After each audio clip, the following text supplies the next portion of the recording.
ଆପଣ hydra facial କରୁଛନ୍ତି? ହଁ କରୁଛି। ଆସନ୍ତୁ ଆସନ୍ତୁ ବସନ୍ତୁ ବସନ୍ତୁ। ଆଉ କଣ ନେବେ? କଫି କାପାଚିନୋ? କଫି ନେଇ ଆସ। ହଉ ହଉ ମୋ କଫିଟା ଅର୍ଡର ଦେଇଦଉଛି, ଆପଣ ବସନ୍ତୁ ଆରାମସେ ବସନ୍ତୁ। ଆପଣ ହାଇଡ୍ରା ଫେସିଆଲ କେତେ ନେଉଛନ୍ତି? 800 ଟଙ୍କା। ମୁଁ କିଟ୍ ଆଣିଛି। କିଟ୍ ଆଣିଛନ୍ତି? ଆଜ୍ଞା ଆଚ୍ଛା ନିଅନ୍ତୁ। ହଁ ଦିଅନ୍ତୁ। କେତେ ନେବେ? 600 ଟଙ୍କା ଆସିବ ଆଉ। ଅଲକା ସବୁଆଡେ ତ 100 ଟଙ୍କା ନେଉଛନ୍ତି। ଓହୋ ଆପଣ 100 ଟଙ୍କା ବାଲା? ଆଜ୍ଞା ହଉ ଆସନ୍ତୁ 100 ଟଙ୍କାର କରିଦେବି ମୋ ଆସନ୍ତୁ। କଫି ଆସିଗଲାଣି? ହଁ ଆସିଗଲାଣି ଆସନ୍ତୁ। କୋଉଠିକି ଯିବି? ଏଇଠିକି ଆସୁନାହାନ୍ତି, ଏଇଠିକି ଆସନ୍ତୁ। କୋଉଠିକି? ଏପଟୁ ଆଜ୍ଞା ବସନ୍ତୁ। ଏପଟକୁ ବସିବି? ହଁ ବସନ୍ତୁ। ହଁ ବସିଲି?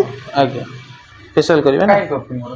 ନାଇଁ କଫି ନୁହେଁ, ମୁଁ ଆଗେ ଆଉ ଆପଣଙ୍କ ଗୋଟେ ମୁହଁ ଟା ପୋଛି ଦିଏ ଏଇଠି। 100 ଟଙ୍କା ନା ଆପଣଙ୍କୁ ଏମିତି ତଳେ ଫେସିଆଲ ମିଳିବ। ଆଜ୍ଞା ଆଜ୍ଞା କାଟୁଛି ଜୋର ମାରୁଛନ୍ତି ଆପଣ। 100 ଟଙ୍କାରେ ଏମିତି ମୁଁ ହବ ଆଜ୍ଞା। ଫେସିଆଲ କରିବାକୁ ଆସିଛି ନାଇଁ କି 100 ମାଡ ଟଙ୍କା ଖାଇବାକୁ। ଆପଣ ବି 100 ଟଙ୍କା ଦଉଛନ୍ତି। ଆଉ 100 ଟଙ୍କାରେ ତ ଭଲ କରନ୍ତୁ। ନା 100 ଟଙ୍କାରେ ଏମିତି ମିଳିବ। ଯୋଉଟା 600 ଟଙ୍କା କହୁଥିଲି ସେଥିପାଇଁ ଆପଣ ଯେହେତୁ 100 ଟଙ୍କା କହିଲେ ଆପଣଙ୍କ ଭଳିଆ ଲୋକଙ୍କ ମୁଁ ପାଇଁ ତ 600 କିଟ୍ ଟଙ୍କା ବି ଦଉଛି ନା ହବନି। ଆପଣଙ୍କୁ। କିଟ୍ ଦଉଛନ୍ତି ମାନେ କଣ? ଆମର ଯୋଉ ରୁମ୍ ଚାର୍ଜ, ଏସି ଚାର୍ଜ, କିଟ୍ ତ ଲାଇଟ୍ ଦଉଛି ଚାର୍ଜ, ସେଥିପାଇଁ ତ 100 ଟଙ୍କା ଦଉଛି। ଏସି ଚାର୍ଜ, 100 ଟଙ୍କାରେ ସବୁ ମ୍ୟାନେଜ ଆମ କରନ୍ତୁ। ହାତ ଚାର୍ଜ।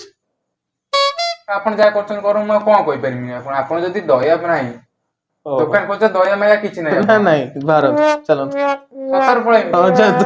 କିଟ୍ ଟା ଦେଇଦିଅନ୍ତୁ ମୁଁ ଯାଉଛି ନହେଲେ। ନା କିଟ୍ ମିଳିବନି ଆମ ଦୋକାନରେ ଆସିଲେ ଆଉ ରିଟର୍ନ କିଛି ହୁଏନି, ଯାଆନ୍ତୁ। ଆଉ ତାହେଲେ ଆପଣ କରିଦିଅନ୍ତୁ ତାହେଲେ। ସେମିତି ହଉ ହେଲେ ଠିକ ଆପଣ ଅଛି। କରିଦିଅନ୍ତୁ। ଆଜ୍ଞା ରୁହନ୍ତୁ କାଟୁଛି, ଆପଣ ଧୀରେ କରନ୍ତୁ। ହଁ ଧୀରେ ଧୀରେ ଧୀରେ